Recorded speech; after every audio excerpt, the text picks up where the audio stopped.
अगर हिमालय न होता तो सोच लो क्या होता।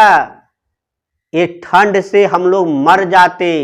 जो साइबेरिया से जो ठंडी हवाएं चलती है, जमा देने वाली इतनी ठंड हवाएं, तो उसको क्या कर लेता है, रुका रुका बबुआ वो नहीं रह तू, ये हमारे भारतवासी भारत माता को नुकसान मत पहुंचाओ। भारतीय जलवायु को प्रभावित करने वाले कारकों में एक है अक्षांशीय विस्तार। तो अक्षांशीय विस्तार भी हमारे भारतीय जलवायु को प्रभावित करते हैं। जैसा कि आप सभी जानते हैं कि भारत का मुख्य भूभाग 8 डिग्री 4 मिनट उत्तर से 37 डिग्री 6 मिनट उत्तर तक है। यानी उससे क्या होगा, अक्षांशीय विस्तार से सभी जानते हैं कि कर्क रेखा भारत के बीचों बीच से होकर गुजरती है, इसके बीच से होकर गुजरती है। और एक बात बताइए, यहां 8 डिग्री, ये 0 डिग्री होता है, निम्न अक्षांश होता है, और 8 डिग्री या मतलब मान लीजिए यहां, और फिर 37 डिग्री इधर, तो उससे होगा क्या कि उत्तर भारत जो है शीत कटिबंध में है और दक्षिण भारत उष्ण कटिबंध में है। यानी भारत में 2 तरह के कटिबंध पाए जाते हैं, एक शीतोष्ण शीत कटिबंध और दूसरा उष्ण कटिबंध। ऐसा क्यों होता है?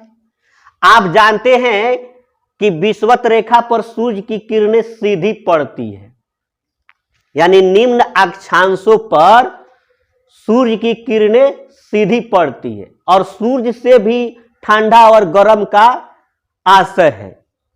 और यहां से 8 डिग्री इधर दक्षिण, यानी इसके इधर ना होगा ये इस साइड में, तो 8 डिग्री वाला जो चीज है 0 डिग्री के नजदीक है, तो इधर दक्षिण भारत में क्या हो जाएगा, गर्मी, और उधर उत्तर भारत में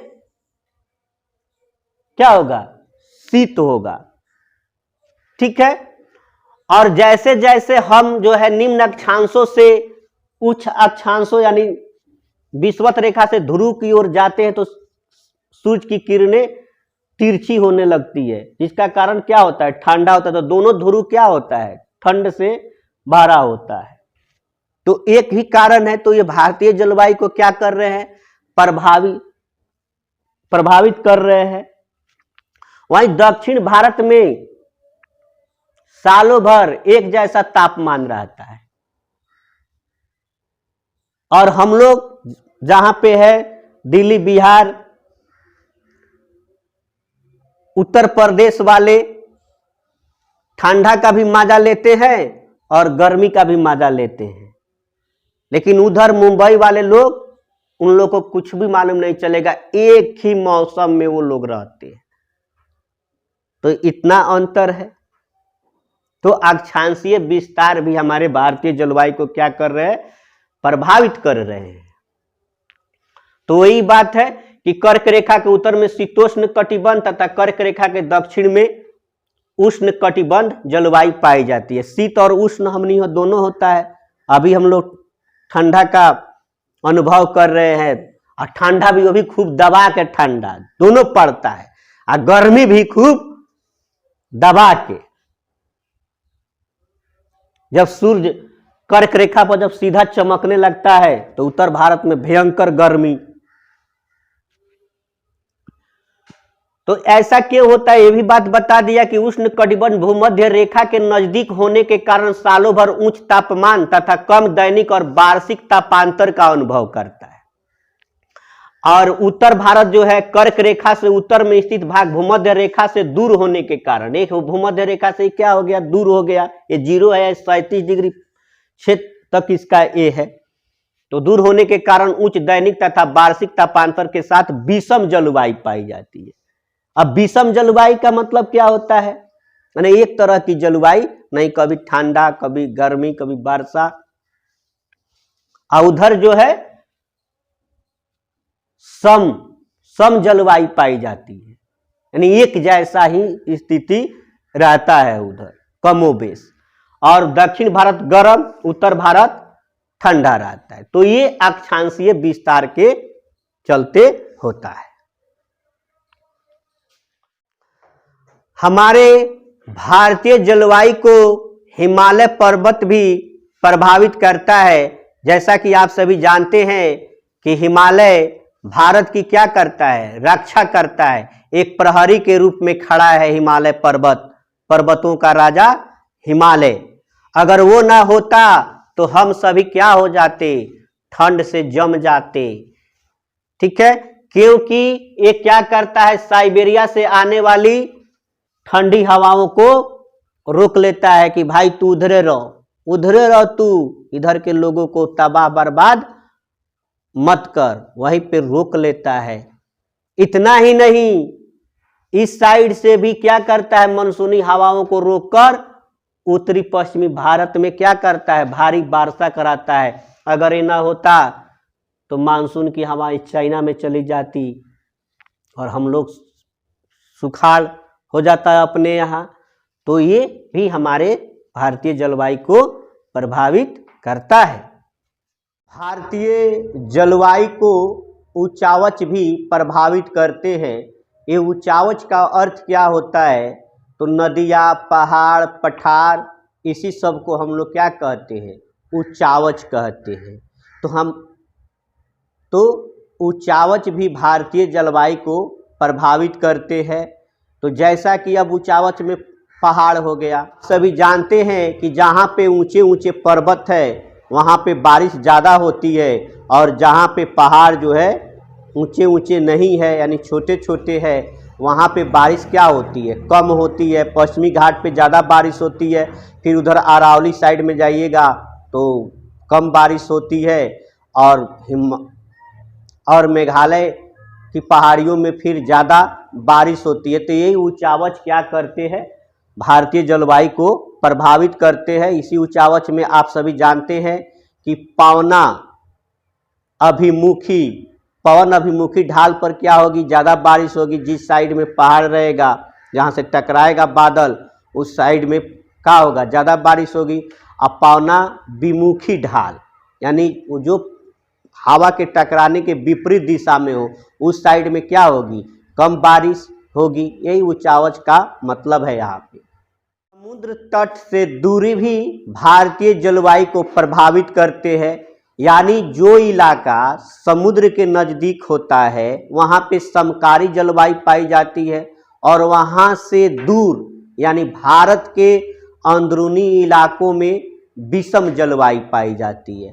कहने का मतलब है कि जैसे मुंबई और कोंकण तट के निवासी वो ऋतु परिवर्तन का अनुभव ही नहीं करते हैं, क्योंकि उनके यहाँ जो है समकारी जलवायु पाई जाती है, एक जैसा। ना वहाँ पे गर्मी का अनुभव कर पाते हैं, ना ठंडा का अनुभव कर पाते हैं। लेकिन बिहार, उत्तर प्रदेश और दिल्ली जैसे इलाकों में शीतकाल में अत्यधिक ठंड पड़ती है, तो गर्मी में भी अत्यधिक गर्मी का अनुभव कर पाते हैं। तो ये कारण किसके चलते होता है, समुद्र तट से दूरी के कारण। तो समुद्र तट भी हमारे भारतीय जलवायु को क्या करते हैं, प्रभावित करते हैं। समुद्र तल से ऊंचाई भी भारतीय जलवायु को प्रभावित करते हैं। जैसे जैसे हम समुद्र तल से ऊपर की ओर जाते हैं, वैसे वैसे वायुमंडल जो है विरल होता जाता है, और तापमान क्या होता है, घटता जाता है। जैसे जैसे हम ऊपर की तरफ जाएंगे वायुमंडल विरल हो जाएगा और तापमान जो है घटता जाता है। अतः यही कारण है कि पर्वतीय प्रदेश मैदानी भागों की तुलना में क्या होते हैं, ठंडे होते हैं। आगरा और दार्जिलिंग एक ही अक्षांश पर है, लेकिन दार्जिलिंग जो है ऊंचे स्थान पर है और आगरा जो है समुद्र तल से कम ऊंचाई पर है, और दार्जिलिंग जो है समुद्र तल से अत्यधिक ऊंचाई पर है। अतः यही कारण है कि अगर जनवरी में आगरा का तापमान 16 डिग्री सेल्सियस है, तो दार्जिलिंग का तापमान 4 डिग्री सेल्सियस होता है। देखिए कितना डिफरेंस आ गया समुद्र तल से ऊंचाई होने के कारण। गर्मी में आगरा का तापमान अगर 40 डिग्री सेल्सियस होता है, तो दार्जिलिंग का तापमान 19 डिग्री सेल्सियस होता है। जल एवं स्थल का वितरण भी भारतीय जलवायु को प्रभावित करते हैं। जैसा कि आप सभी जानते हैं कि उत्तरी भारत एक विशाल स्थल खंड है और जबकि दक्षिणी भारत क्या है, हिंद महासागर से घिरा हुआ है। तो यहाँ पे क्या होता है कि शीत ऋतु में उच्च वायुदाब बन जाता है। उत्तरी भारत में क्या होता है, जाड़े की ऋतु में क्या होता है, उच्च वायुदाब बन जाता है।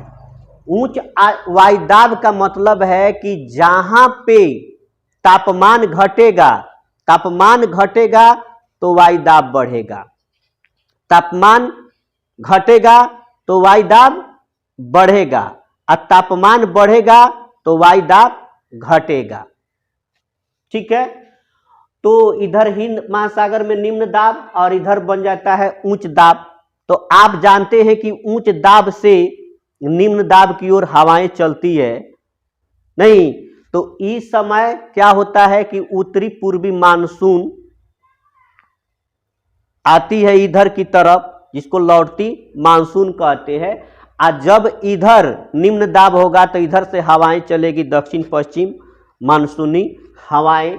तो इसमें भी है कि स्थल जो है जल्दी गर्म और जल्दी ठंडा हो जाता है, जबकि जल क्या होता है, देर से गर्म और देर से ही ठंडा होता है। तो ये जल और स्थल का वितरण भी हमारे भारतीय जलवायु को क्या करते हैं, प्रभावित करते हैं।